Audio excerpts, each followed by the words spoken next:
Assalamualaikum warahmatullahi wabarakatuh. Kembali lagi dengan Waalaikumsalam. kami di acara Bebas Baper, bincang enak, berkualitas, dan asik bareng Permira. Sebelumnya perkenalkan dulu nama saya Ernoval Muhammad Ramadan. Saya sebagai pembawa acara dalam Bebas Baper kali ini. Saya mahasiswa dari Kazan Federal University tahun pertama, Kota Kazan, Rusia. Saya di sini tidak sendiri, saya ditemani oleh narasumber dan moderator kita yang akan mengisi acara Bebas Baper kali ini sampai 60 menit ke depan. Saya akan perkenalkan dulu narasumber kita bernama Bapak Joko Susanto. Beliau sebagai staf pengajar di Departemen Hubungan Internasional UNAIR dan juga Strategem Indonesia Executive Director. Dan moderator kita bernama Kak Anantarilo Pambudi, mahasiswa di Far Eastern Federal University, Kota Vladivostok. Tema bebas baper kali ini adalah Asia Hemisfer Baru Dunia. Dari temanya aja udah sangat menarik nih bagi kawan-kawan yang memiliki pertanyaan dan kemudian ingin bertanya. Silahkan tulis pertanyaan kalian di kolom komentar di bawah ini. Nanti akan dibahas dalam sesi pertanyaan oleh narasumber kita. Eh, Berikutnya saya serahkan kepada moderator kita untuk memulai acara bebas baper kali ini. Selamat menikmati. Oke, Assalamualaikum warahmatullahi wabarakatuh. Selamat siang waktu Kazan, selamat sore waktu Indonesia. Yang terhormat Pak Joko, Mas Joko, dosen hubungan internasional di Universitas Airlangga Surabaya. Tema yang akan kita bahas dalam Bebas Baper kali ini yaitu adalah Asia Hemisfer Baru Dunia. Di mana kita semua tahu sekarang bahwa Asia merupakan kekuatan baru global, terutama dari segi ekonomi. Fenomena Asia yang muncul sebagai kekuatan baru di tatanan politik dunia dapat kita lihat secara gamblang dari 4 negara paling tidak. Yang pertama yaitu dari Jepang, lalu Cina, Korea Selatan, dan India. Cina dan India sekarang ini tumbuh mengglobal dengan berlandaskan pada 7 pilar kebijakan Barat yang sebelumnya telah diadopsi oleh Jepang melalui restorasi Meiji, yaitu pasar bebas, ilmu pengetahuan dan teknologi, meritokrasi, budaya entismen, perdamaian, penegakan hukum, dan pendidikan.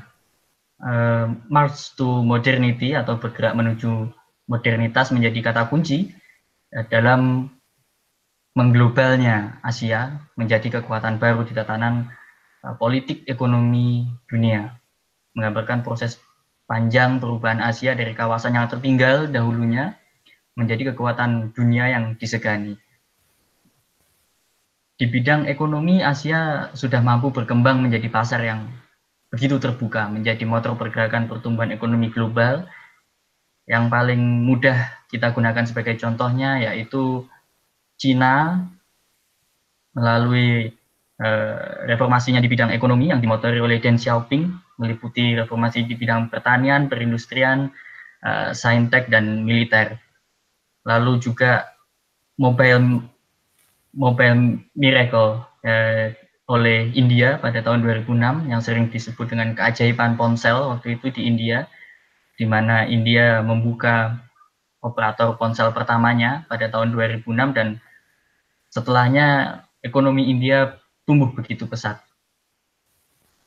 Di saat Asia membuka diri saat ini, di saat beberapa negara Asia yang dimotori oleh Cina, India, Jepang, dan Korea membuka diri terhadap perdagangan bebas, justru Barat dan Amerika saat ini tampaknya semakin menutup diri melalui proteksi-proteksi yang dilakukan oleh Uni Eropa maupun kebijakan yang dikeluarkan oleh Donald Trump. Sesuatu yang sangat kontras dengan salah satu pilar kebijakan Barat yaitu pasar bebas. Eropa dan Amerika Serikat tampaknya saat ini sedang sibuk melakukan proteksi untuk melindungi kepentingan nasionalnya. Namun di saat yang bersamaan mendukung liberalisasi pasar. Baiklah, langsung saja kita bahas lebih dalam lagi tentang bagaimana Asia ini bertransformasi dari ekonomi yang dipandang sebelah mata oleh Barat menjadi salah satu kekuatan ekonomi dunia saat ini. Langsung saja waktu dan tempat saya berikan ke Pak Joko. Silakan. Baik, terima kasih Mas Noval. Selamat malam waktu Indonesia untuk teman-teman yang sedang belajar di Rusia. Saya nggak tahu jam berapa di sana ini. Ya, baik. Hari ini kita akan bicara tentang Asia sebagai hemisfer baru. Kira-kira 11 tahun yang lalu, seorang diplomat handal, sekaligus juga pemikir terkemuka dari Singapura, menulis sebuah buku yang tahun 2011 kemudian diterjemahkan di dalam bahasa Indonesia dengan judul Asia Hemisfer Baru. Tentu saja diskusi ini tidak sedang berbicara khusus tentang buku itu, tetapi setidaknya ini menggarisbawahi bahwa ketika hari ini kita bicara itu, kita sedang berbicara tentang sesuatu hal yang memang telah menjadi keprihatinan atau perhatian besar dunia terkait dengan pergeseran besar yang terjadi, reposisi peran Asia, serta bagaimana kemudian tantangan-tantangan yang dihadapi dalam kaitannya. Malam ini saya hanya berbicara terkait dengan 3 hal sebenarnya. Yang pertama, mengkonfirmasi sejauh mana sebenarnya bahwa Asia sebagai satu kekuatan ekonomi dunia sesungguhnya sedang rising. Yang kedua, berusaha untuk kemudian mengeksplorasi apa sesungguhnya yang terjadi. Mengapa kemudian Asia digambarkan sebagai rising.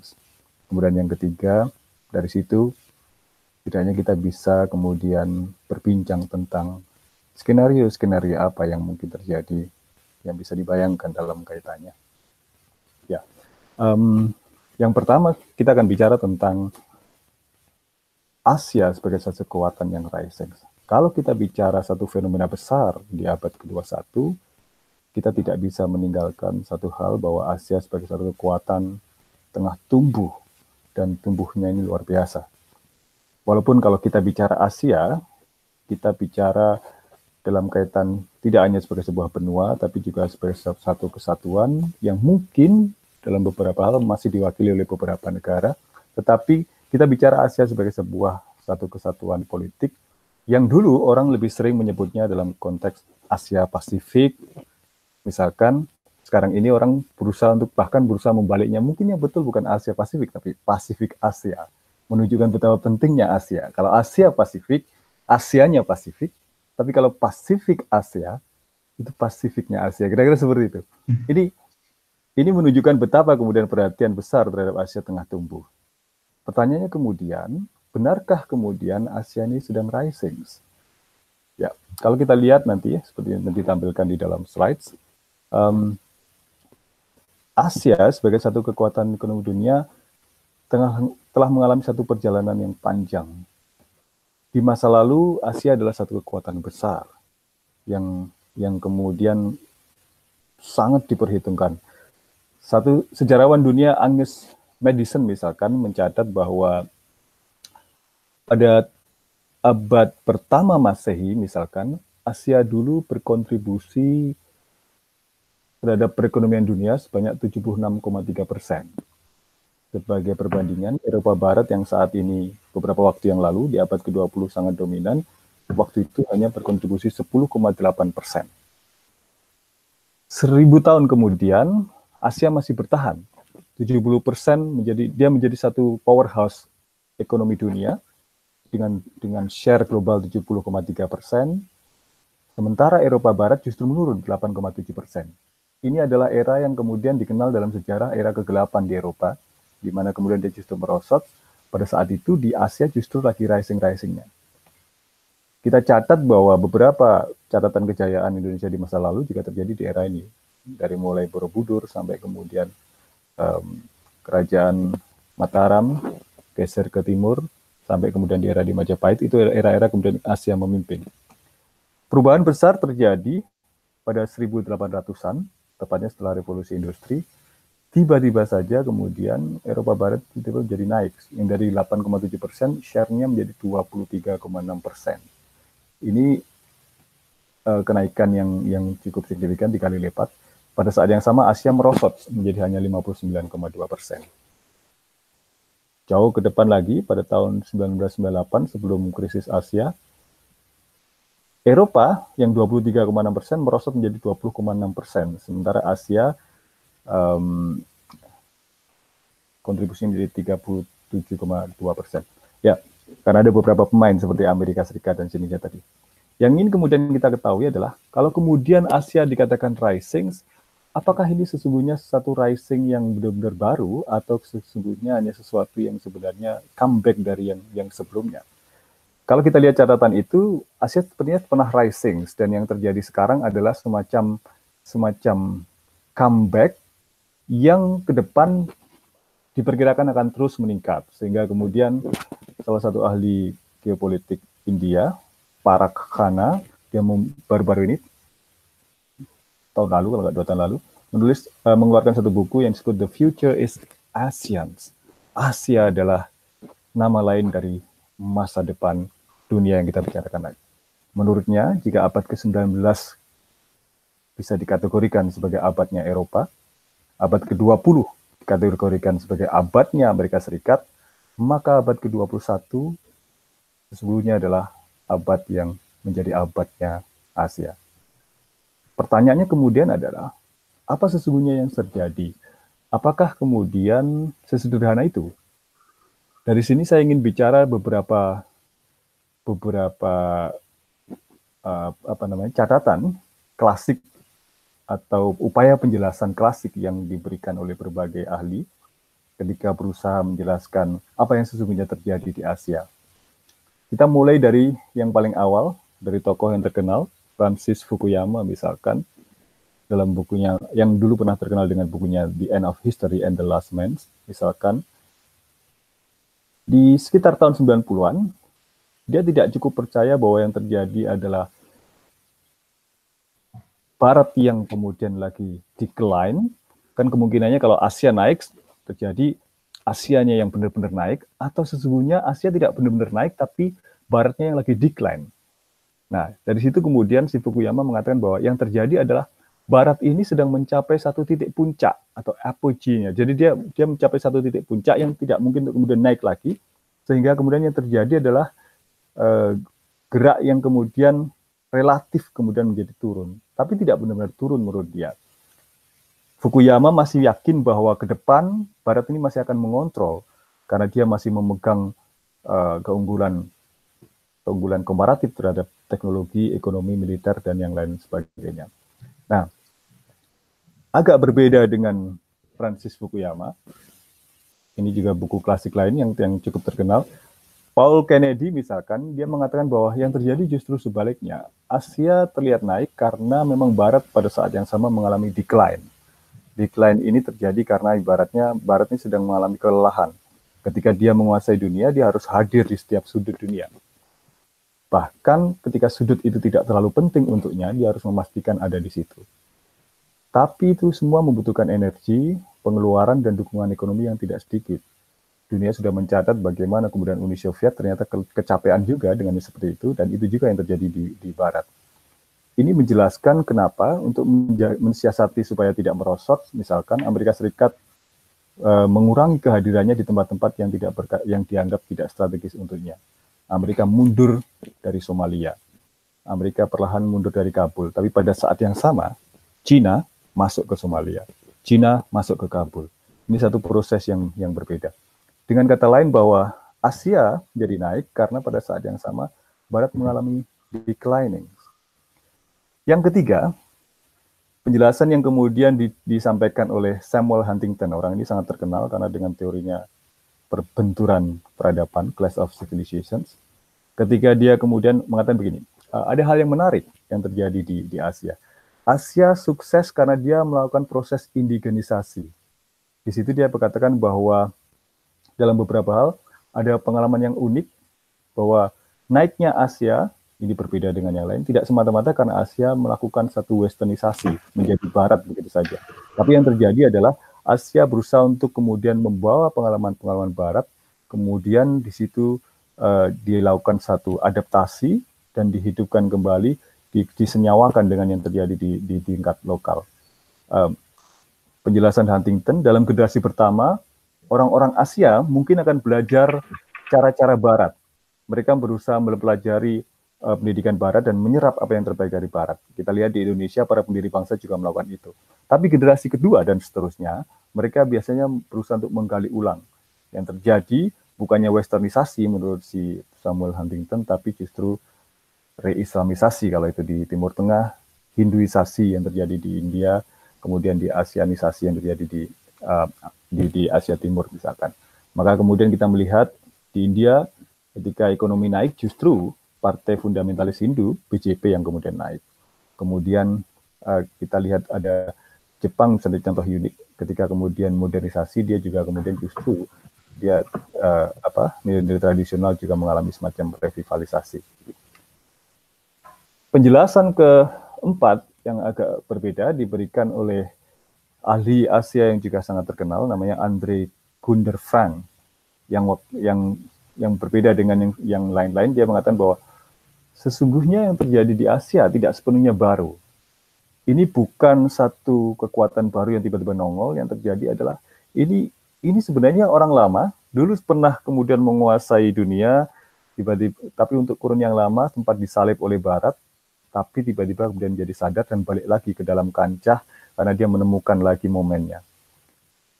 Berbeda dengan penjelasan-penjelasan sebelumnya, si Frank dia mengatakan bahwa penjelasan terbaik bisa dicari di dalam faktor demografi, yang menurut dia bahwa dinamika demografi lah yang dan menjadi kunci kenapa kemudian Asia naik. Asia dulu pernah jaya, tapi di satu sisi penduduknya yang kemudian yang padat, tidak diimbangi dengan kemudian terobosan-terobosan yang signifikan, technological advance, misalnya kayak gitu, menjadikan kemudian keunggulan-keunggulan Asia direbut oleh Barat. Nah, alasan yang sama kemudian itu menjelaskan kembalinya dinamika ekonomi dunia kembali ke Asia. Menurut si Frank, pada saat Barat mengalami kemerosotan produktivitas, misalkan, Asia justru kemudian berusaha untuk memanfaatkan keunggulan demografinya yang muda, yang dinamis, dengan kemudian berusaha untuk mengubahnya menjadi satu kekuatan yang inovatif. Kalau kita lihat bagaimana India berusaha bermain dalam teknologi-teknologi inovatif berkaitan dengan IT, bagaimana Cina berusaha mengejar untuk menjadi inovator dunia dengan China 2025 sampai in China. Ini menjelaskan apa yang kemudian disampaikan oleh si Frank tadi. Nah, yang kelima saya kira, yang kelima adalah penjelasan ASEAN Way, yang ini dikemukakan oleh ahli ASEAN yang terkemuka yaitu Amitav Acharya, yang dia menjelaskan bahwa dalam beberapa hal, ya pengalaman Asia naik karena dia menempuh satu jalan yang relatif berbeda, walaupun awalnya sama, misalkan dengan membuka perdagangan dan jenisnya. Perbedaannya yang secara nyata begini, Eropa naik dengan liberalisme yang sifatnya murni, peran negara sangat minimal, yang di situ adalah peran kapital sangat dominan. Asia naik justru dengan peran negara yang cukup kuat.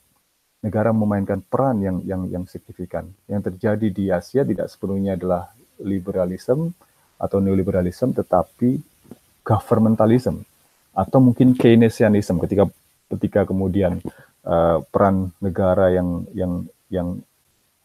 dianggap konstruktif memastikan satu ekonomi supaya tidak kemudian menimbulkan persoalan, negara hadir pada saat titik-titik tertentu. Nah, ini menjadikan satu pengalaman yang berbeda, yang tidak hanya berbeda secara experience, tapi secara value juga beda. Satu contoh misalkan, Asia sangat kuat dengan informalismenya, sementara di Eropa sangat kuat dengan formalismenya. Informalisme Asia punya ciri yang berbeda, yang menurut Acharya bisa diharapkan menjadikan hasil pembeda dengan apa yang terjadi di Eropa. Ini menarik karena kita mencatat bahwa Eropa membayar banyak kerusakan dari kenaikannya. Ada 2 kali perang dunia di sana. Sebelumnya ada banyak perang yang terjadi di Eropa. Kalau kita bisa membayangkan bahwa kita akan menempuh jalan yang berbeda, menurut si Acharya ini bisa menghasilkan hasil yang berbeda, yang tidak bisa menghindari pengalaman buruk Eropa. Yang keenam, ini yang yang namanya kita sebut saja better westerns. Ini di mana Kishore Mahbubani ada di sini. Menurut Mahbubani bahwa berbeda dengan Acarya bahwa ASEAN experience atau pengalaman Asia ini tidak sepenuhnya berbeda dari Eropa. Yang terjadi bahwa justru Asia mengambil intisari atau saripati pengalaman terbaik dari Eropa, kemudian dia berusaha untuk memperbaikinya. Sehingga kemudian, di sini kita sebut better western. Jadi pada saat yang sama, Barat yang justru kemudian punya kekayaan nilai itu sama sekarang sedang dalam tahap yang meragukannya. Kalau kita lihat misalkan contoh, liberalisme itu adalah satu nilai yang sejak lama dianut Barat, tapi justru sekarang diragukan di mana-mana. Diragukan di Eropa, diragukan bahkan di Selandia Baru, yang misalkan sikap yang terbuka, liberal terhadap imigran misalkan mulai dipertanyakan, tidak hanya kemudian di Eropa, tapi juga di Amerika Serikat sendiri. Di bawah Trump, nilai-nilai yang sesungguhnya jadi nilai klasik Barat sekarang sedang dipertanyakan. Pada saat yang sama, Asia justru dalam ketertarikan yang sebaliknya. Sikap moderat mulai sekarang ditunjukkan oleh bahkan di Arab Saudi. Terus kemudian dorongan-dorongan bagi demokratisasi yang sama, bahkan telah terjadi di Arab Springs, terus kemudian menyebar di beberapa kawasan di Asia. Secara umum kemudian Kishore Mahbubani mengatakan bahwa ada 7 pilar yang sesungguhnya menjadi inti dari kemajuan Asia, dan beberapa hal itu diambil dari Barat. Contohnya misalkan free market economy. Tentu saja free market di Asia dilakukan secara bertahap. Kemudian science and technology. Asia adalah tempat di mana orang sangat gandrung pada saintek. Kalau kita lihat sekolah-sekolah teknik di dunia, di situ penuh dengan orang India dan orang Cina. Kemudian meritokrasi, ini unik terhadap Asia, tetapi sesungguhnya melengkapi apa yang tidak dilakukan oleh Barat. Barat bekerja dalam kerangka election murni, sementara Asia berusaha melengkapinya itu dengan cara election, dengan cara selection, yang di situ kemudian berusaha memperbaiki sistem meritokrasi. Tentu saja ada problem tentang demokrasi dan sejenisnya, tapi nanti itu akan dibicarakan lebih lanjut. Kemudian pragmatisme. Asia sangat pragmatik, yang dalam banyak hal menjadikannya sangat luas secara kebutuhan-kebutuhan praktis. Contoh yang paling khas adalah ketika Deng mengatakan bahwa saya nggak peduli kucingnya warnanya hitam atau warnanya putih, yang penting bisa nangkap tikus. Nggak peduli mau kapitalisme atau mau sosialisme, yang penting bisa menghadirkan kesejahteraan. Cina satu contoh. Kemudian culture of peace. Asia punya kultur perdamaian yang jauh lebih panjang daripada kemudian Eropa yang berdarah-darah dengan perang dunianya yang bawa korban. Kemudian penegakan hukum, walaupun ini penegakan hukum dilakukan dengan cara yang berbeda, tapi penegakan hukum di Asia menurut si Kishore Mahbubani telah dalam satu tahap yang lebih prospektif daripada di Barat. Kemudian education, tidak ada kawasan yang sangat gila terhadap pendidikan, mengirim ribuan dan bahkan mungkin lebih banyak lagi puluhan bahkan ratusan ribu, mungkin jutaan dari siswa-siswanya. Jutaan ke luar negeri, itu adalah kawasan Asia. Cina terutama, kemudian juga India. Tidak ada sekolah-sekolah terbaik di dunia yang tidak kita jumpai ada orang Cina dan orang India. Dan tidak hanya berhenti di kedua negara itu. Indonesia pun juga ikut-ikutan mengirim mahasiswanya ke luar negeri. Itu satu contoh. Nah, kemudian yang terakhir, tadi ada 7, yang disebut sebagai ASEAN Renaissance. ASEAN Renaissance ini satu gagasan yang dikemukakan oleh Amartya Sen dalam satu kuliahnya yang sangat terkenal di Carnegie. Dia mengatakan begini, dia tidak setuju membuat perbedaan apakah jalan ini berbeda dengan Barat atau ini murni Asia dan seterusnya. Yang dia katakan bahwa yang terjadi sesungguhnya satu proses yang overlapping. Lebih menarik untuk kemudian berbicara dalam titik temu itu tadi. Jadi tidak ada gunanya mengatakan bahwa Asia naik karena eksepsionalismenya, tetapi yang penting justru Asia akan naik lebih baik karena apabila dia berlangsung dalam kerangka Renaissance. Jadi tidak hanya kemudian menarik yang terbaik dari Barat, tapi juga menggali apa yang dimiliki Asia di masa lampau yang sebenarnya pernah menjadi inspirasi dari Barat. Contoh tentang toleransi. Asia punya sejarah yang sangat panjang tentang toleransi. Raja Akbar, bahkan kemudian sejak zaman India kuno, di Persia, Islam punya tradisi toleransi yang luar biasa. Indonesia punya tradisi yang dalam beberapa menjadi sumber inspirasi bagi pemikir-pemikir pencerahan. Nah, keberanian para pemimpin Asia untuk mendorong kemudian kita kembali menggali yang terbaik dari Asia, sama seperti kemudian Eropa menggali yang terbaik dari tradisi Yunani dan Romawi, itu akan menjadi kunci bagi kemajuan Asia. Dari sini kemudian kita akan lihat beberapa prospek. Lantas bagaimana ke depan prospeknya? Ada 3 hal yang kira-kira harus dicatat bahwa Asia walaupun punya beberapa modalitas, ada yang kemudian bisa menjadi satu problem. Satu, bahwa yang kalau kita menyebut Asia ini masih punya problem distribution. Seringkali Asia yang kita sebut ini ya Cina, India, kemudian lebih banyak di Asia Timur, dan lebih banyak lagi Asia yang lain ini sebenarnya tidak termasuk di dalam satu gelombang besar yang sering kita bicarakan ini. Dalam beberapa hal pertumbuhan di Asia masih kemudian bergantung pada satu kelompok-kelompok tertentu. Disparitasnya sangat besar, tidak hanya di Asia, bahkan di Cina sendiri, antara kawasan timur dan baratnya itu juga disparitasnya sangat besar. Asia dalam beberapa hal adalah seperti yang terlihat di India. Di satu sisi kita lihat bagaimana orang yang sangat kaya, yang bisa kemudian pulang ke rumah dengan helikopter, dengan halaman yang sangat luas, tapi di satu sisi mereka yang hidup di dalam pinggiran-pinggiran kota, daerah slums yang bahkan kemudian sangat tidak layak secara air minum dan sanitasi dan sejenisnya. Asia terlalu disparitas dalam banyak hal. Kemudian yang kedua, institutions, lack of institutions. Asia seringkali lebih berarti sebagai sebuah kontinen, bukan sebagai satu kesatuan politik. Tidak ada satu organisasi yang memayungi Asia secara keseluruhan. Berbeda dengan kemudian Eropa punya European Union, kemudian ada NAFTA di Amerika Utara, terus kemudian Amerika Latin punya organisasi, Afrika punya. Asia sebagai satu kesatuan tidak punya satu organisasi yang memayungi Asia secara keseluruhan. Kemudian juga disparitasnya sangat luas.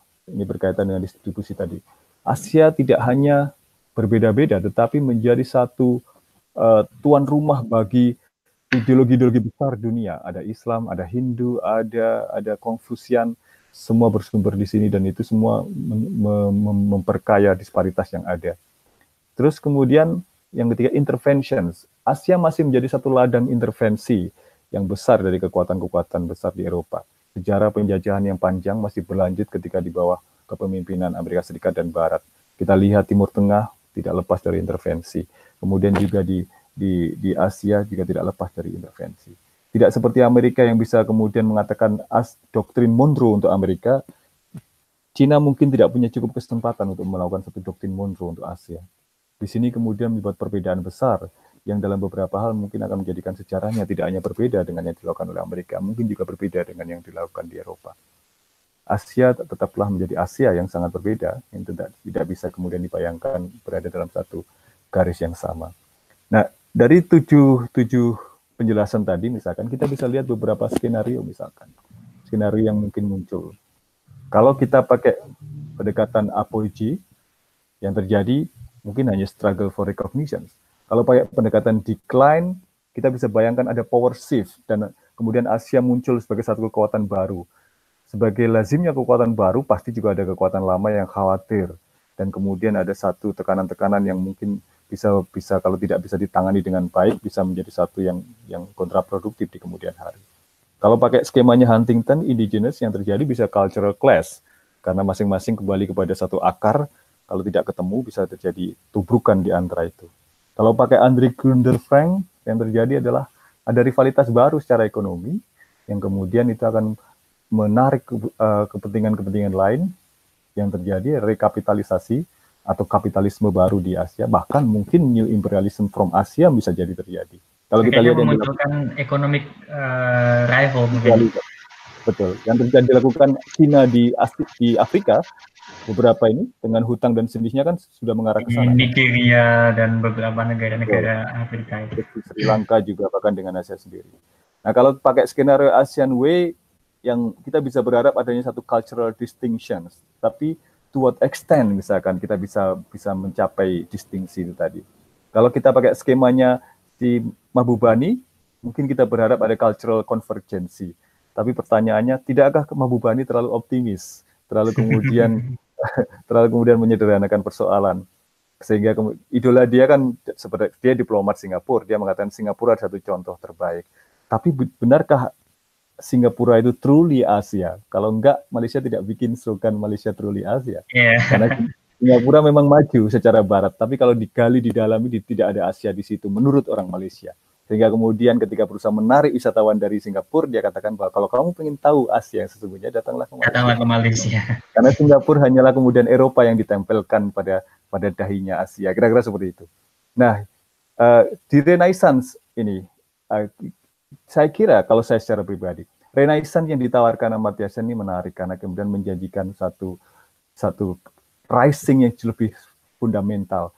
Kita ini sekarang baru bicara rising dalam tahap ekonomi, bentar lagi kemudian mungkin dalam tahap politik. Tapi political rising jauh lebih berbahaya, power rising lebih berbahaya. Saya mengidamkan satu rising yang sifatnya sosiokultural, yang lebih kemudian membawa kita kemudian menjadi science, ujung tombak kepada civilization, menggali kembali keunggulan dalam bidang sastra. Kalau kita cek buku-buku, teks kita, di situ semua nama-nama Eropa, nama-nama. Kita harus mengembalikan kembali Asia sebagai salah satu penyumbang besar kekayaan ilmu pengetahuan dan peradaban dunia.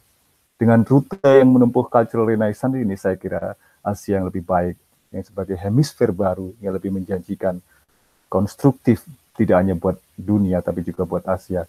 Insya Allah bisa lebih baik ke depannya. Terima kasih, Mas. Oke. Sangat menarik sekali ini pembahasannya. Kemudian kita lanjutkan, saya ada beberapa lebih tepatnya pertanyaan gitu, Mas. Terkait dengan pertumbuhan ekonomi. Kalaupun tadi seperti yang Mas Joko sampaikan bahwa ada tidak terdistribusinya kekuatan di Asia, terutama ekonomi, yang tidak terdistribusi secara merata, bahwa terdapat disparitas yang sangat menganga di situ di antara Cina, Jepang, Korea, Singapura, dengan Asia seperti di Bangladesh, Pakistan, Sri Lanka bahkan. Lalu sebenarnya yang dikatakan march to modernity ini apakah ke depan menurut Mas Joko bisa diikuti oleh negara-negara lain, at least Indonesia, apakah akan bisa mengikuti modernity yang sudah dilakukan Jepang yang sejak restorasi Meiji, lalu Korea dengan keajaiban Sungai Han-nya, lalu Cina dengan Deng Xiaoping-nya, lalu India dengan reformasi ponselnya. Apakah Indonesia ini bisa menuju ke situ? Nah, bagaimana menurut Mas Joko? Ya, kita masih ingat ketika Jepang rising, konsep yang sering kita dengar ada flying cheese, yaitu angsa terbang. Kalau angsa terbang itu kan satu memimpin di depan, kemudian yang kedua ada di belakangnya, ada dua, di belakangnya kemudian ada berderet-deret. Dengan konsep itu, ini konsep yang saya kira agak khas Asia karena memadukan leadership, order, itu kan khas Asia kan. Asia tidak ingin kalau modelnya Barat seperti model balap kuda, begitu ditembak semua langsung kemudian berlomba. Sementara kemudian kalau di Asia itu mungkin pengaruh dari jadi ada di situ order harus tetap dijaga. Terus kemudian ada leadership dan jenisnya. Di sana kita bisa bayangkan ada satu proses secara ideal bahwa satu yang kemudian berdiri di depan kemudian nanti akan menarik yang terjadi di belakang. Karena itu pula lantas kemudian Jepang berusaha untuk mengembangkan official development assistance yang intensif dalam kerangka itu. Nah, yang sekarang masih harus ditunggu adalah apakah dengan kemudian Cina yang sekarang di depan, apakah flying cheese ini masih akan menjadi satu konsep yang dominan? Kita belum mendengar itu. Yang justru kita lihat bahwa Cina ini sibuk membangun BRI, gitu kan, Belt and Road Initiative. Jadi Belt and Road Initiative ini kan sibuk membuat jalan. Pertanyaannya adalah siapa yang kemudian lebih banyak mendapat keuntungan dari jalan itu? Apakah orang yang dilewati atau yang akan melewati itu tadi? Jangan-jangan kemudian ini seperti yang dilakukan oleh Napoleon ketika Napoleon membangun satu infrastruktur kereta api itu untuk kemudian lalu lintas pasukannya untuk menancapkan pengaruh dan sejenisnya, sama sekali untuk kemudian flying cheese tadi. Ini masih menjadi pertanyaan besar bahwa visi Cina ke depan itu masih menjadi satu tanda tanya. Walaupun Jinping berusaha menjawab itu dengan kemudian mengatakan bahwa ini developmentalism baru, cara Cina yang akan dia kemudian ditularkan ke dunia di sekitarnya tadi. Tapi Saya kemudian, potong sebentar Mas Joko. Mengenai Cina, apakah adanya Regional Comprehensive Economic Partnership ini tidak menjadi bukti bahwa Cina ingin menjadi flying Gs setelah dia mengambilnya dari Jepang untuk mengangkat negara-negara kawasan terutama yang masuk dalam keanggotaan RCEP dan juga yang dilalui program One Belt One Road ini. ya, jadi begini, ada perbedaan besar antara kemudian RCEP dengan kemudian yang digagas Obama, misalkan. Jadi begini, liberalismenya negara Barat itu selama ini fokus kepada institutionalism, yang di situ membangun sebuah sistem yang walaupun kemudian pada intinya nanti juga mereka akan bermain di dalam bangun sistem, tapi ada satu orientasi untuk mengedepankan apa yang disebut sebagai rezim. Tapi kemudian Cina ini lebih kuat dalam kerangka leadership-nya. Dia membangun kerangka-kerangka itu, tetapi yang penting bahwa boleh kalian ini, tetapi sentrumnya tetap pada Cina. Makanya dia bikin Shanghai itu tadi dan seterusnya. Jadi karena bagaimanapun konsepsi psikologis Cina itu kan dari Cina Cungkuo yang kita jadikan Tiongkok ini kan negara kingdom, middle kingdom, negara tengah. Dia harus selalu menjadi pusat. Nah, ini akan menjadi satu dalam beberapa hal bisa kemudian bisa dimaknakan berbeda karena negara-negara lain tentu masih tidak bisa lepas dari kecemasan dan kemudian masih khawatir dengan apa maksud Cina yang sebenarnya kalau dengan seperti itu. Apakah Cina akan hadir sebagai big brother atau hadir sebagai big imperial, entah itu melalui RCEP atau dengan yang lain, itu masih tetap jadi pertanyaan sampai sekarang. Karena kita lihat bahwa selain trust-nya yang rendah, gestur yang diberikan Cina itu juga belum cukup kuat untuk disebut sebagai sebuah kepemimpinan yang sifatnya sistemik. Kepemimpinan dia lebih ke personal kayaknya, bukan ke satu kepemimpinan yang sistemik begitu. Lalu kembali ke pertanyaan saya yang tadi, apakah Indonesia ini bisa mengikuti langkah-langkah yang telah dilakukan oleh negara-negara Asia Timur gitu, dan termasuk di dalamnya negara Asia Timur itu juga ada Singapura yang menjadi titik baru kekuatan ekonomi di Asia, di regional. Apakah Indonesia bisa mengikuti untuk menjadi the next power of Asia? Ya, kalau kita lihat beberapa catatan, beberapa kesaksian diberikan lembaga-lembaga pemerintah internasional yang cukup bonafit menunjukkan bahwa Indonesia masuk di dalam gerbong yang berikutnya. Jadi setelah kemudian negara-negara BRICS, semua catatan memasukkan Indonesia di dalam gerbong tadi. Tapi kemudiannya pertanyaannya adalah, kalaupun kita kemudian dimasukkan dalam kelompok orang kaya baru tadi, pertanyaannya adalah akan menjadi orang kaya baru yang seperti apa nanti kita? Itu pertanyaan besar. Jadi apakah kita akan menjadi orang kaya baru yang kemudian kehilangan jati diri, atau menemukan jati diri baru yang lebih kuat, atau justru nanti di situ kita akan menjadi orang yang hanya terombang-ambing di antara dinamika kawasan yang ada di situ. Itu masih menjadi satu persoalan besar. Nah, satu contoh sederhana misalnya begini. Untuk waktu yang lama, Indonesia ini kan selalu mendefinisikan diri sebagai pemimpin negara dunia ketiga, kemudian negara berkembang, non-blok, yang dalam beberapa hal dia mengambil posisi yang nggak berhadapan dengan existing power yang kemudian biasanya ada di kelompok elit, dulu di G7, G8, yang kemudian berkumpul seolah menjadi pemilik ekonomi dunia. Tetapi kemudian dengan Indonesia tiba-tiba masuk dalam G20, posisinya jadi berantakan semua. Tiba-tiba kemudian kita satu meja makan dengan mereka, terus kemudian dalam beberapa hal kita juga menjadi bagian yang sering didemo oleh mereka, gitu kan? Ini satu perubahan yang besar yang sampai sekarang belum mendapatkan redefinisi yang cukup signifikan di Indonesia. Kita ini belum menemukan satu rumusan baru. Kita ini menjadi kekuatan seperti apa? Misalkan kalau suatu saat kemudian Cina dan Amerika terjadi clash, kita dalam posisi apa? Apakah kemudian kita akan menjadi pelanduk di tengah-tengah yang kemudian akan disodok kiri kanan yang hancur, atau kita kemudian bisa membangun satu kekuatan yang cukup solid di situ? Sebenarnya, kalau ASEAN bisa menjadi modalitas yang bagus selama ini. Tetapi kalau kita lihat, ASEAN ini kan dengan naiknya Cina kan mengalami satu kemunduran relatif. Belum lagi Cina, itu ketika berhubungan dengan ASEAN, dia enggan untuk berhubungan secara kolektif. selalu kemudian berhubungan secara individual. Iya.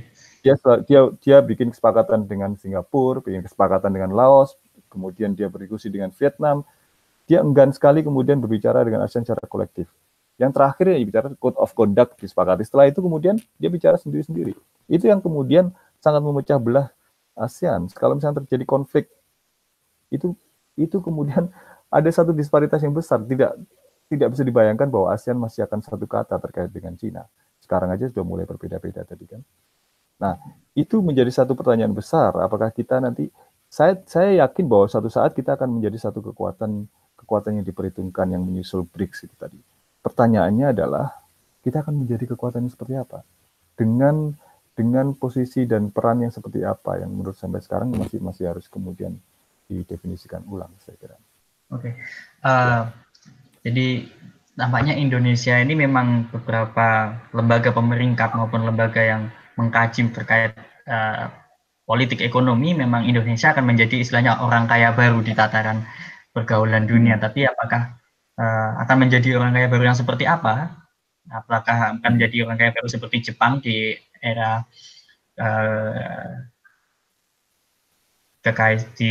restorasi Meiji yang mengatakan bahwa Jepang akan mengikuti Barat dalam cara bekerja, namun dalam hatinya dia masih akan menjadi Jepang ataukah menjadi tipe-tipe lain gitu. Tapi menurut Mas Joko, ada beberapa contoh seperti Cina, India, Korea ataupun Singapura yang mereka melakukan transformasi dari negara yang berkembang atau dari negara yang terbelakang menjadi yang sekarang negara maju yang kekuatannya diperhitungkan dunia, seperti Cina yang melakukan reformasi besar-besaran di bidang pertanian, industri, saintek, dan militer, ataupun juga India yang meskipun kita bisa lihat bahwa India sendiri tidak secara merata gitu terkait pembangunan ekonominya, ataupun seperti Korea yang melalui pembangunan besar-besaran, pembangunan skala masif, industri yang berorientasi ekspor, untuk menjadi orang kaya baru di pergaulan dunia internasional ini. Menurut Mas Joko, melalui tahapan seperti apa yang paling pas untuk Indonesia? Apakah kita ikuti cara-cara Cina yang mereformasi besar-besaran terkait 4 aspek kehidupan berbangsanya, ataukah seperti Korea yang mereka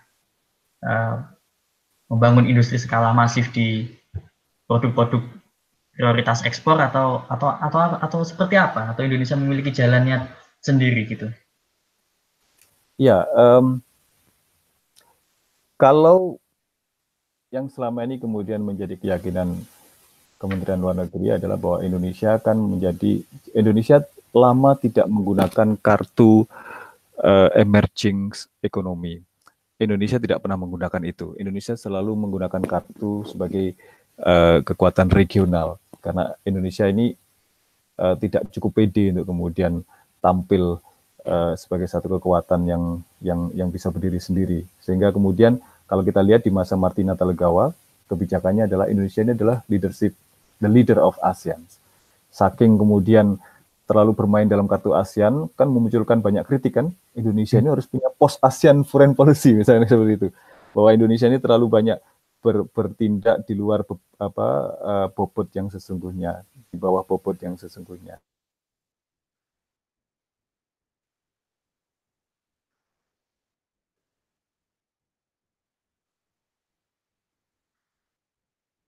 India, Pakistan punya. Argentina, dia di kawasan juga bermasalah. Argentina dengan Brasil dan seterusnya. Terus kemudian juga Korea, apalagi Korea, Cina, jelas semua negara yang naik itu punya problem di kawasan. Nah, Indonesia agak relatif minimal problem di kawasannya. Itu berkat pendekatannya yang kemudian berskala rendah, tidak terlalu ambisius, yang kemudian menjadikan dia cukup resistensi kawasannya relatif minim dibandingkan contoh-contoh yang naik. Justru karena itu kemudian kita tidak lihat bahwa Indonesia ini tidak naik dalam kerangka pembangunan militer besar-besaran. Ini modalitas besar ini beda dengan kemudian kalau Brasil, Cina itu dengan modernisasi militer yang besar. Indonesia justru sampai sekarang masih minimum essential force yang masih dilakukan tadi. Nah, Dengan begitu, maka kemudian kesimpulan saya adalah bahwa modalitas terbesar Indonesia sebenarnya bukan dalam kerangka hard power-nya, tapi lebih ke soft power-nya. Soft power-nya itu dalam bentuk trust kepemimpinan, leadership of ideal leadership-nya. Dan tapi satu yang kurang adalah leadership-nya di dalam kemudian science, teknologi, leadership-nya di dalam eksplorasi civilizations yang sangat kental tadi, dan kemudian bisa mengubahnya menjadi satu kreatif industri yang sangat kompetitif. Kalau kita lihat yang dilakukan Korea, itu kan bagaimana mengubah satu sedimentasi kulturalnya menjadi satu kreatif industri yang luar biasa. Indonesia kaya dengan itu. Dan kalau kita lihat potensinya bahwa kalau soal lagu-lagu Indonesia di Malaysia, di Asia Tenggara jaya. Film-film Indonesia sangat potensial untuk kemudian bisa merajai Asia. Tetapi kita harus bisa melangkah lebih jauh dari sekedar itu. Yang lebih besar adalah bagaimana kemudian Indonesia bisa menjadi satu sentrum dari pembelajaran yang berkaitan dengan peradaban dan sebagainya. Kita perlu belajar dengan yang dilakukan oleh Sriwijaya. Sriwijaya ini menjadikan Sriwijaya menjadi satu pusat pembelajaran. Sebelum orang pergi ke India, harus kemudian belajar dulu di Sriwijaya. Nah, saya kira dengan begitu, ini butuh satu peta besar untuk kemudian menjadi kekuatan yang seperti apa tadi. Saya pertanyaannya, apakah kita akan menjadi kekuatan yang kemudian seperti Jerman waktu naik, tapi langsung dipangkas? Apakah kemudian kita akan pengen menjadi USSR yang sangat high profile, tapi tiba-tiba kemudian kehabisan energi? Apakah kita akan menjadi Amerika Serikat?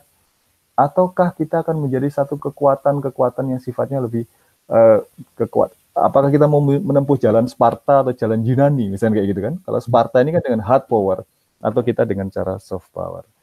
Kalau saya pribadi, keunggulan terbesar di Indonesia adalah kemampuannya untuk memadukan saripati terbaik dari yang ada.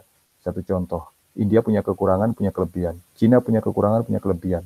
Kalau mau cari titik temunya yang baik ada di Indonesia, misalnya kayak gitu. Indonesia telah menjadi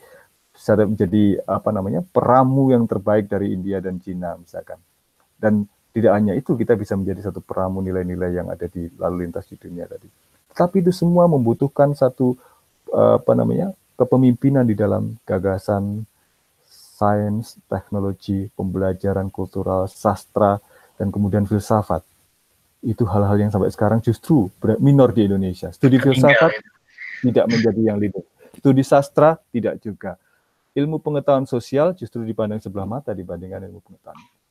Nah, banyak negara menempuh dengan cara ini. India menempuhnya dengan cara teknik. Jadi ketika naik, di situ yang populer adalah teknik. Ya, kemudian hal yang sama dilakukan oleh Denmark, hal yang sama dilakukan oleh Jepang. Nah, kalau kita melakukan sekarang Vietnam sedang mengejar itu. Kalau kita lihat Indonesia, oke, bagus, Indonesia jika lakukan itu, tetapi tidak hanya berhenti pada itu. Karena salah satu kekayaan penting Indonesia adalah kekayaan yang sifatnya itu tadi, cultural, sifat-sifat sosial dan sejenisnya, modalitas besar. Saya bayangkan mudah-mudahan misalkan dari Indonesia ini keluar satu nama-nama besar yang akan menjadi rujukan besar di dalam perbincangan terkait dengan falsafah, terkait dengan nilai-nilai dan sejenisnya. Indonesia punya keunggulan di situ. Oke, ini satu contoh tawaran, ya. Iya. Tapi itu hanya dilakukan dengan Renaissance, ya. Ya. Oke, kalau menurut Mas Joko tadi kan Indonesia ini sebenarnya sangat unggul di culture-nya untuk menjadi salah satu jalan kita untuk Indonesia ini menjadi salah satu kekuatan ekonomi atau kekuatan politik tidak dunia lah, di regional gitu, di Asia.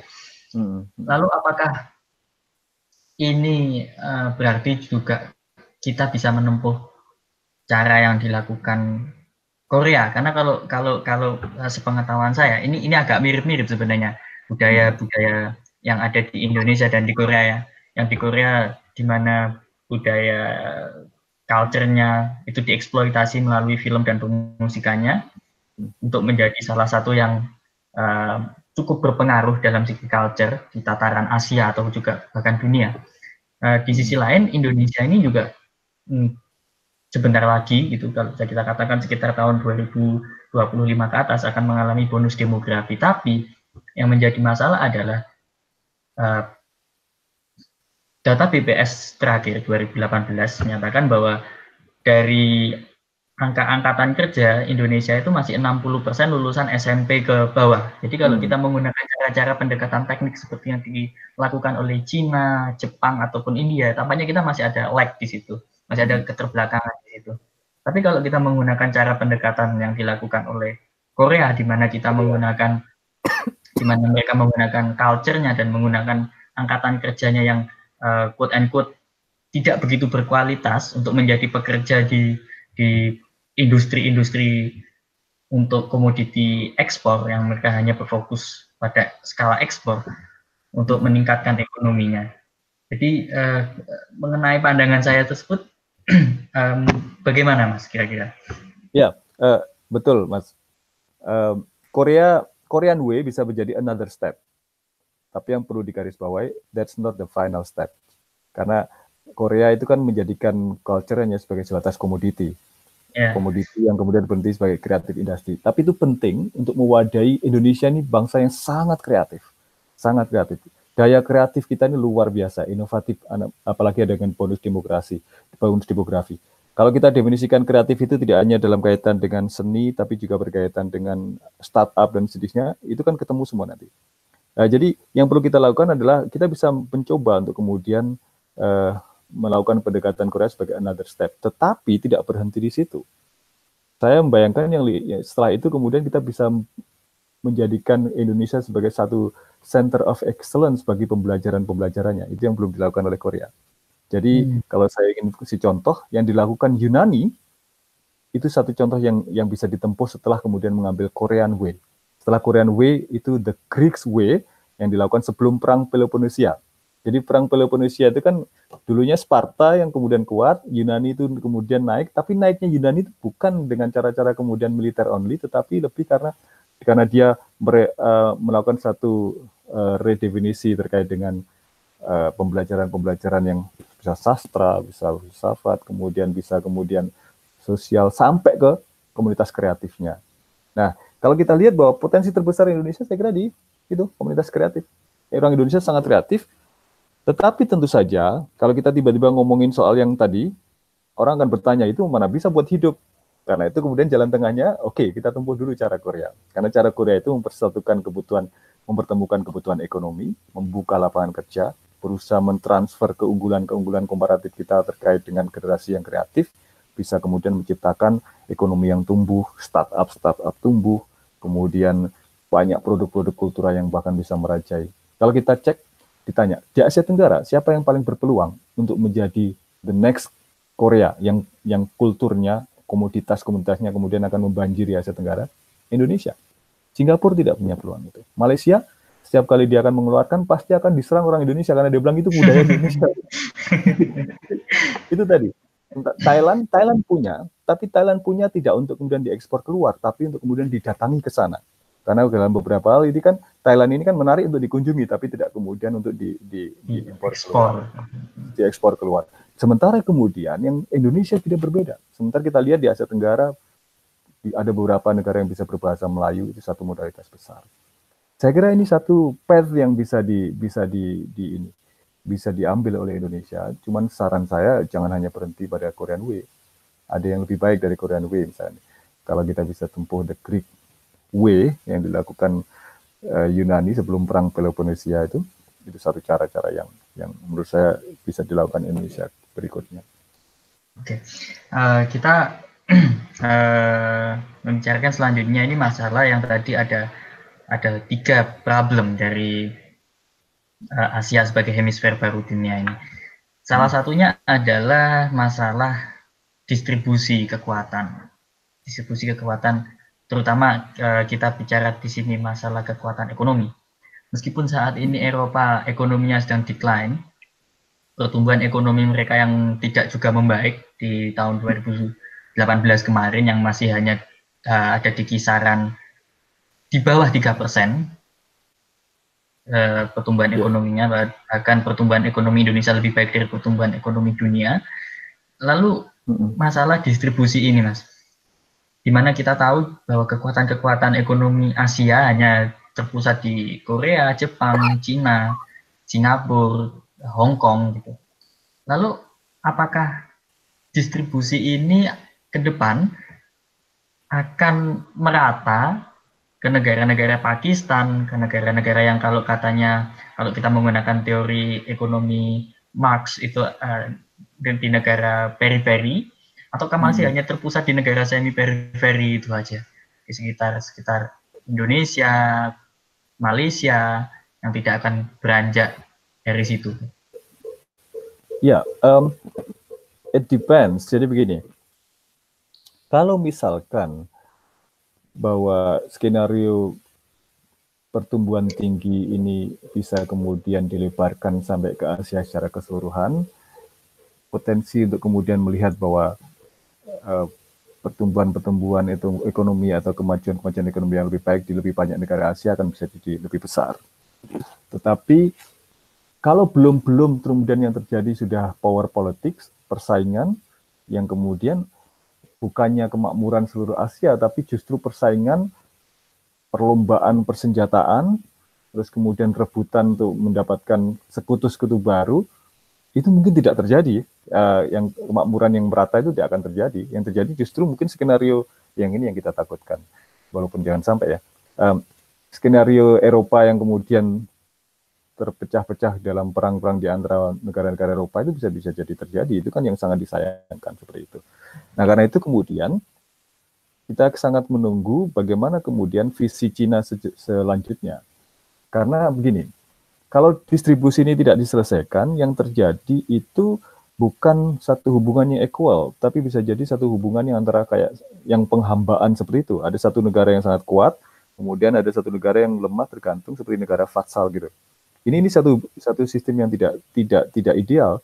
Tetapi repotnya Cina ini konsepsi tatanan regional yang sangat melekat sejak zaman Konfusian kan sistemnya agak hierarkis seperti itu. Ini agak mengkhawatirkan kan? Agak mengkhawatirkan dunia karena seberapa jauh Cina masih kemudian mengikuti konsepsi yang agak hierarkis terhadap tatanan-tatanan dunia ideal yang dibayangkannya tadi. Nah, kemudian juga seberapa jauh Cina berkomitmen untuk menghancurkan sekat-sekat yang selama ini ada. Karena distribusi ini kan ada kaitannya dengan sekat-sekat. Sekat-sekat itu kemudian seberapa jauh dia komit terhadap itu. Kalau di atas kertas misalkan, Belt and Road Initiative ini kan awalnya dimulai untuk mengembangkan konektivitas. Ya, mengembalikan jalur sutra. Mengembalikan jalur sutra, konektivitas. Kalau itu jalan biasanya bagus. Tapi seberapa jauh kemudian keuntungan masih bisa dipetik sebelum kemudian ekses negatif muncul duluan. Karena belum kemudian problem tentang debt trap, jebakan hutang. Malaysia sekarang udah teriak-teriak, kemudian trauma terjadinya Sri Lanka kedua, dan sejenisnya misalkan dalam kaitan dengan berhutang dengan Cina, ini kan harus diselesaikan Cina. Cina harus membangun kembali trust-nya bahwa dia adalah pemimpin yang bisa diharapkan. Karena mau tidak mau kita harus bicara Asia dengan berbicara Cina. Karena Cina tidak akan bisa ditinggalkan dalam konteks Asia. Karena Cina ini tidak bisa dipungkiri, gitu. Tidak bisa dinegasikan dari perkembangan Asia. Tidak akan bisa dinegasikan. Karena itu kemudian mau tidak mau setiap negara harus belajar tentang itu. Problem misalkan terjadi di Indonesia, karena di Indonesia ini masih ada satu dinamika yang sangat. Kalau kita bicara Cina itu bicaranya itu masih Cina sebatas etnik, belum Cina sebagai satu kekuatan geopolitik, apalagi sebagai satu realitas kawasan yang tidak bisa dipungkiri lagi. Tapi Cina punya modal misalkan. Suatu saat ketika terjadi krisis di Asia tahun 98, Cina tidak melakukan devaluasi terhadap mata uang regional. Ini kan menjadi satu hal yang sangat positif yang sehingga kemudian sangat disyukuri oleh negara-negara di kawasan yang menunjukkan bahwa Cina bisa diharap menjadi sebuah leader. Karena menjadi sebuah leader dia harus mau menanggung itu tadi, menyediakan satu public good. Public good itu lebih dalam satu kerangka yang sifatnya untuk kepentingan kolektif, bukan untuk kepentingan yang untuk kepentingan imperialnya. Belt and Road Initiative punya potensi ke sana asalkan Cina bisa memanage dan menghindari ekses kemungkinannya memunculkan Cina yang imperial. Yang dilakukan Cina ketika dia memberi tenggat kepada atau bersikap lunak terhadap keinginan Malaysia untuk kemudian meninjau ulang, itu satu contoh yang positif saya kira. Tapi lebih banyak pesan harus disampaikan ke seluruh dunia dan lebih banyak klarifikasi, kejelasan harus disampaikan terhadap apa sesungguhnya visi Cina terhadap Asia. Kita belum dengar visi Cina terhadap Asia. Selain bahwa Cina itu bermimpi menyamai Amerika, Sebenarnya apa sih mimpi Cina terhadap Asia? Ini yang belum kita tahu. Yang mimpi yang lebih kolektif yang melibatkan negara-negara di kawasan gitu. Betul, betul. Ini yang kita tunggu dari Cina. Oke, ini pembahasan terakhir sebelum nanti kita ada tanya jawab dengan audiens, dengan pemirsa di YouTube terkait perkembangan Asia ini, bahwa beberapa negara Asia tidak bisa dinegasikan gitu dari percaturan politik ekonomi dunia, perkembangan terutama perkembangan Cina dan India yang ini juga quote and quote bisa menjadi mimpi buruk juga untuk Eropa. Lalu menurut Mas Joko nih, ke depan posisi apa yang akan diambil Eropa untuk menanggapi perkembangan Asia, terutama India dan Cina ini? Apakah mereka akan welcome menerima karena secara tidak langsung kedua negara ini dan kemungkinan besar negara-negara Asia telah mengejawantahkan filosofi-filosofi Barat, pasar bebas, meritokrasi, demokrasi, atau justru ini sebagai threat untuk Eropa? Iya, untuk beberapa saat Eropa akan berada dalam situasi kecanggungan yang untuk berlangsung dalam waktu yang lama. Jadi canggungnya ini karena satu, Eropa menyadari betul bahwa Asia menjadi terutama juga Cina menjadi satu kekuatan yang tidak lagi bisa dihilangkan atau tidak diperhitungkan. Mau tidak mau kalau dia berbicara tentang dunia, dia harus berbicara tentang Asia, terutama dengan Cina. Problemnya ketika bicara tentang Asia, di situ ada Cina. Ketika dia terlalu berdekat-dekat dengan Cina, menunjukkan satu interest terhadap Cina, Amerika Serikat akan teriak. Dan itu jadi problem yang selama ini kemudian membuat Eropa tidak pernah lepas. Untuk waktu yang lama Eropa akan canggung dan tidak akan bisa berhubungan dengan terutama Cina secara agak lepas. Dan saya kira itu menjadi peluang buat kawasan lain yang untuk kemudian bisa berrelasi dengan lebih erat. Harapan saya sesungguhnya adalah ini, Asia dengan kemudian Afrika yang dulu punya jembatan yang bagus melalui sumbangsi Indonesia, dan mungkin juga dengan Amerika Latin bisa mengambil peran ini. Jadi di tengah kecanggungan Eropa dan kemudian kegalauan Amerika Serikat terhadap posisi barunya itu, apakah nanti dia akan masih ada terus? Ini saya kira ini menjadi peluang untuk kemudian Afrika, Asia, dan kemudian Amerika Latin bisa kemudian bekerja sama lebih dekat. Justru dalam konteks itu, saya melihat peran Indonesia ke depan bisa menjadi penting. Karena Indonesia adalah negara yang bisa menjadi jembatan bagi diterima semua pihak gitu. Diterima semua pihak. Kita punya sejarah besar. Bandung Conference itu satu terobosan besar yang masih sampai sekarang masih terus diingat. Dan kita juga bagaimanapun kita adalah satu kekuatan besar di belahan bumi selatan. Kita pernah punya angkatan laut terkuat di belahan bumi selatan. Dan kita bisa menjadi satu leadership yang sampai sekarang mungkin masih bisa kita olah kembali, asalkan kita bisa menemukan satu kebijakan baru yang lebih jelas terkait dengan pemimpinan selatan tadi. Ini saya kira akan menjadi satu peluang, karena bagaimanapun kalau kita lihat Eropa dalam situasi yang serba kompleks. Belum lagi kalau ke depan Eropa ini lebih disibukkan oleh urusan-urusan domestiknya. Kalau kita lihat ini, kerusuhan-kerusuhan yang hanya muncul di negara dunia ketiga sekarang ada di Eropa. Terus beberapa konflik-konflik dan beberapa waktu segala macam gitu. Untuk beberapa waktu kemudian kita lihat bagaimana kemudian di Inggris sibuk dengan Brexit, kemudian di Eropa daratan juga. Nah, ini akan menjadi satu problem yang secara sederhana digambarkan begini. Untuk beberapa saat Eropa akan terkena penyakit tua. Penyakit tua ini kan bisa berpengaruh dalam kesehatannya dalam jangka panjang kan. Walaupun dia sekarang masih mengontrol menjadi salah satu sumber penting di dalam teknologi dan jenisnya. Kalau ke depan dia harus kemudian memikirkan ulang bagaimana mempertahankan leadership-nya dalam kaitan itu. Kalau Asia bisa mencuri start dengan kemudian menjadi satu pemimpin baru dalam kaitan dengan sains dan teknologi, ini akan menjadi menambah satu kesulitan baru buat Eropa ke depan. Kalau harapan saya ke depan justru bagaimana membangun satu hubungan yang bagus dengan Afrika, Amerika Latin, dan Asia ini menjadi satu kekuatan besar yang lebih fresh dan muda. Kira-kira seperti itu. Terima kasih Mas Joko untuk paparannya. Kurang lebih kita ngobrol 1 jam ini terkait kemungkinan Asia secara kolektif bisa memimpin peradaban dunia ke depan, menggantikan atau bukan menggantikan, lebih ke mengambil alih atau apa ya istilahnya ini, mengembalikan kejayaan Asia dulu yang pernah kita miliki terkait dengan ekonomi dan kepemimpinan global gitu.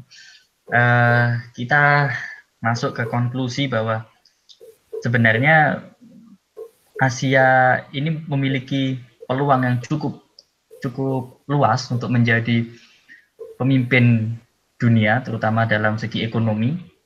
Melihat Eropa sekarang yang sedang disibukkan oleh konflik-konflik internal mereka, lalu juga Amerika yang disibukkan atau mulai menutup diri terhadap pasar bebas gitu.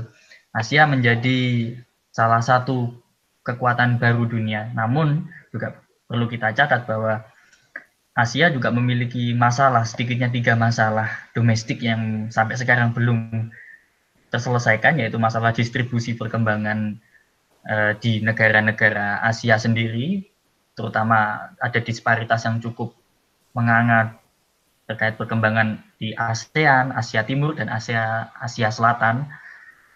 Lalu ditambah lagi juga adanya lack of institution, bahwa tidak ada satu institusi tunggal yang menyatukan kekuatan-kekuatan negara-negara Asia. Sangat beda dengan Eropa yang punya Uni Eropa, punya mata uang tunggal. Tapi sampai saat ini Asia masih belum memiliki institusi itu. So far saya menilai hanya ASEAN, hanya institusi ASEAN yang dapat menyatukan negara-negara ekonomi besar di Asia. Bahkan menurut catatan saya juga ada hanya di ASEAN, Cina, Korea, dan Jepang bisa duduk bersama dan menyusun kerangka kerjasama gitu.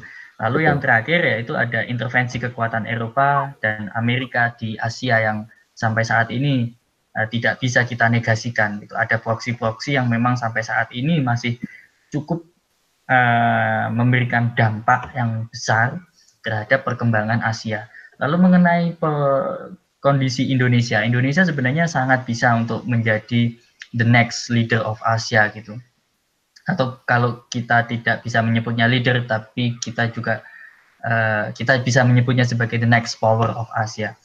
Tapi Indonesia sendiri masih belum memiliki identitas yang jelas, masih mau dibawa kemana sebenarnya Indonesia ini di kancah perekonomian atau di kancah kekuatan global. Apakah kita lebih cenderung menjadi the next Korea atau the next India gitu. Itu masih Indonesia masih belum jelas ke arah mana. Tapi untuk kemungkinan Indonesia menjadi salah satu kekuatan ekonomi dunia, itu kemungkinan itu sangat ada dan tergambar jelas oleh data-data yang disampaikan salah satunya oleh PwC, oleh Goldman Sachs gitu. Ya, itu terkait tentang Indonesia. Lalu selanjutnya saya kembalikan ke Noval sebagai pembawa acara kita. Silakan Mas Noval.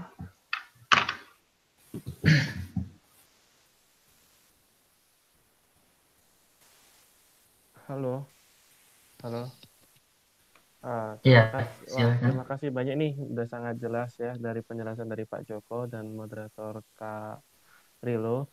Ini saya baca sedikit pertanyaan dari audiens dari YouTube.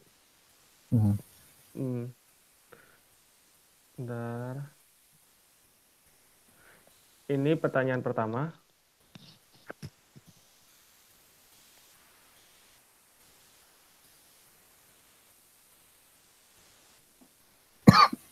Halo, ini ada pertanyaan pertama dari Kak Dika.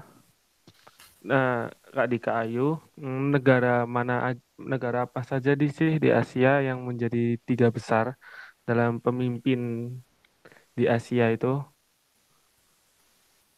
Silakan Pak Joko untuk menjawab pertanyaan pertama. Ya. Kalau kita lihat di slide yang ketiga ya, keempat ya ketiga tadi ya.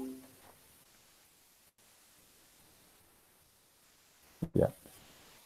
Di situ kita lihat bahwa tentu saja yang pertama kalau secara ekonomi Cina masih menjadi yang terbesar.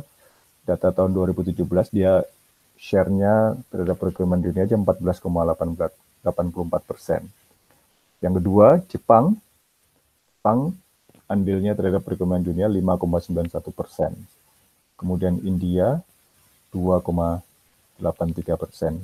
Lantas menyusul South Korea, Korea Selatan 1,86%, baru kemudian Rusia. Ini menjadi satu yang duduk di baris depan ya, Cina, Jepang, India, Korea Selatan dan Rusia.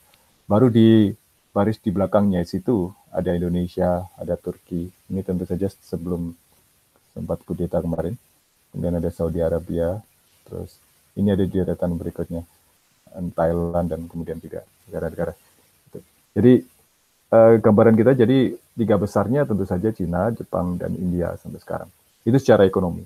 Tapi kalau kita bicara tentang kekuatan secara budaya maupun secara peradaban, itu bisa lain lagi. Cina masih tetap menjadi satu kekuatan penting, India juga, terus kemudian juga kita negara-negara Arab juga satu kekuatan penting, Iran. Indonesia menjadi sangat unik karena Indonesia ini keunikannya justru karena kita ini kan selama ini kan menjadi satu kekuatan antara ya. Kalau kita lihat kita belum menjadi satu produsen, tetapi selama ini kita menjadi kekuatan pramu yang penting. Nah, memulai dengan posisi itu saya kira bisa menjadi posisi yang prospektif buat Indonesia. Itu yang kemarin saya sampaikan tadi. Kira-kira seperti itu, Mas Noval. Ya. Oh, begitu Pak. Ya. Baiklah, sekarang ada pertanyaan kedua dari Kak Dika Ayu. Apakah Indonesia menjadi salah satu negara yang dipertimbangkan dan faktor apa saja itu Pak untuk Indonesia mampu menjadi salah satu negara yang dipertimbangkan? Dipertimbangkan dalam kaitan? Mungkin dipertimbangkan sebagai pemimpin Asia tadi itu Pak. Ya, saya kira realistik untuk berpikir bahwa Indonesia ini akan menjadi satu kekuatan tengah yang penting di Asia. Daripada kemudian membayangkan bahwa kita nanti akan menjadi satu pemimpin Asia seperti halnya kemudian Cina membayangkan seperti itu. Tetapi kalaupun kita ingin membayangkan hal yang lebih dari itu, bayangan saya adalah dalam kerangka yang sifatnya soft power, kita bisa saja menjadi satu pemimpin di bagian itu. Seperti kemudian kita lihat cara yang dilakukan oleh Korea, walaupun secara hard power dia kurang, tapi kalau dalam budaya pop dia menjadi pemimpin kawasan itu, yang sekarang mengalahkan Jepang dan bahkan belum bisa disaingi oleh Cina.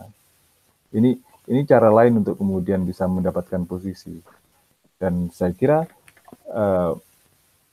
itu yang bisa dilakukan Indonesia dengan menjadikan dirinya sebagai satu pusat, misalkan kajian-kajian di mana orang Asia kalau mau belajar intisari dunia, misalnya dia harus pergi ke Indonesia, menyediakan Indonesia sebagai tempat pembelajaran terbaik di dunia, macam Inggrisnya Uni Eropa, misalnya gitu ya. Eropa itu, di Inggris itu dagangannya kan dia menyediakan tempat-tempat belajar yang baik. Nah, saya kira Indonesia perlu berpikirkan apakah kita akan pergi ke sana. Tentu saja butuh satu upaya yang sangat besar dengan kemudian menjadikan diri sebagai pusat-pusat center of excellence tadi. Jadi kan ada beberapa pilihan ya, menjadi great superpower atau bisa menjadi center of excellence. Yang saya bisa bayangkan bahwa Indonesia bisa jadi center of excellence, walaupun belum bisa menjadi great power, itu kan satu cara yang menarik kepemimpinan secara kultural. Dengan gagasan, dengan catatan bahwa pembangunan SDM yang sudah ada ini harus digenjot luar biasa. Terus kemudian pembangunan terkait dengan infrastruktur sumber daya manusia, terkait dengan universitas, terkait dengan kemudian perpustakaan, terkait dengan zona-zona produktivitas kultural yang lain, itu bisa menjadi satu yang bisa kita lakukan ke depan. Itu yang saya bisa bayangkan terkait dengan Indonesia, karena saya secara pribadi juga tidak membayangkan bahwa kita akan menjadi satu semacam Cina dalam konteks yang sekarang. Itu kita punya keterbatasan untuk bisa sampai ke situ. Ya. Ini ada pertanyaan terakhir dari Liliana Tanoso. Tadi kan Cina dan India kan termasuk yang paling istilahnya paling gencar gitu kan dalam membangun negaranya dalam perekonomiannya. Tapi kenapa Asia masih banyak negara berkembang dan kenapa nih Cina dan India itu masih menjadi negara berkembang gitu juga, Pak? Ini pertanyaan dari Liliana Tanoso. Silahkan untuk Pak Joko menjawab. Iya, ada banyak versi ya berusaha menjelaskan kemajuan yang bisa dicapai oleh Cina maupun India. Tetapi saya ingin menggarisbawahi berkaitan begini, dua negara ini selain melakukan satu upaya integrasi besar-besaran terhadap perekonomian dunia, yang orang seringkali melihat kemajuan mereka hanya terbatas itu, yang sering tidak kita tahu bahwa dua negara ini melakukan satu investasi yang sangat besar dalam sumber daya manusia. Dua negara ini menjadi satu negara yang sangat bersemangat berusaha untuk memetik sebanyak-banyaknya wisdom yang berkembang di barat, kemudian diolah, dan mengirim lebih banyak orang yang kemudian di pusat-pusat center of excellence di seluruh dunia.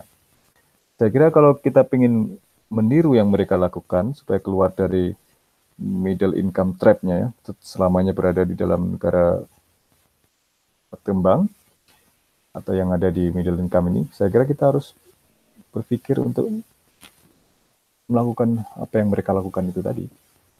Jawaban yang paling ideal adalah bagaimana kita memfokuskan diri, bagaimana kemudian mengirim orang-orang terbaik ke sekolah-sekolah terbaik. Yang ada ini sangat kurang, tidak hanya kemudian hanya sekedar beasiswa, experience pengalaman kerja di pusat-pusat riset terbaik di dunia, di pusat-pusat pendidikan terbaik di dunia, dan kemudian menyediakan tempat-tempat riset dan pendidikan yang juga terbaik di Indonesia, itu menjadi hal yang penting. Karena kalau kemudian hanya sekedar integrasi dan dengan perekonomian global, ini tidak akan menggaransi bahwa kita akan menjadi pemain utama di sana. Yang bisa menggaransi bahwa kita akan menjadi pemain utama dalam setiap integrasi ekonomi global, kalau kita menjadi penguasa rahasia terbesar dari produk-produk yang kompetitif dunia, yaitu dengan menjadi menguasai teknologi, pengetahuan, dan juga kemudian pusat-pusat keunggulan yang lain yang penting di dunia. Kira-kira seperti itu.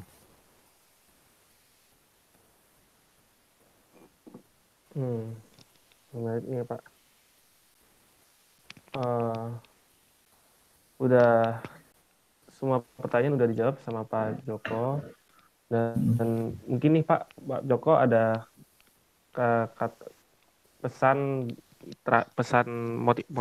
yang mau disampaikan nih untuk para penonton di YouTube ini.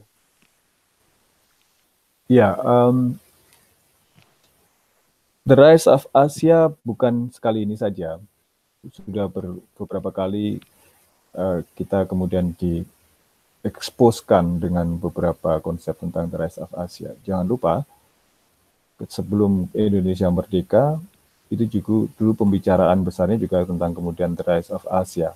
Bahkan ketika abad ke-20 baru berumur beberapa tahun atau beberapa hari, dunia dikejutkan dengan kemenangan Jepang terhadap Rusia, yang kemudian orang berpikir bahwa Asia juga bangkit.